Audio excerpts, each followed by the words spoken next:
health issue. A group of women from the Terso today met with Ribhoi Deputy Commissioner to demand the right to receive ration cards as sanctioned under the National Food Security Act 2013.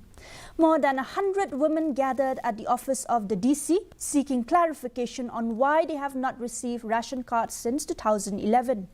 Speaking on behalf of the group, Yo Ilot Lingdo explained that their visit aimed to meet the DC and seek answers.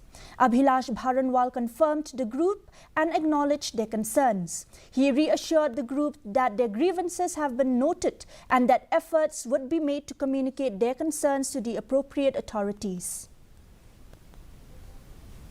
Kanagalyang jumi ka bangin wan banyak penduduk UDC kana kasi kalong ba bangin wan ban komplain ni kita kibayo karsyon dari wan bandawa ya ka hok long beriu jumi kum kinong sunong kiba syong hapo jong kari india hi barwe kum ki nong sunong jong kari kidon hok banyo ya ka karsyon.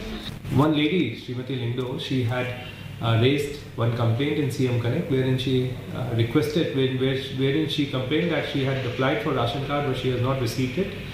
So our office has conveyed this information to her that first of all we do not have fresh ration cards to allot. As and when a new census is done and new sanction is obtained from central government and we are in a position to allocate more number of ration cards, we'll take care of her, and this has been conveyed to her in writing as well.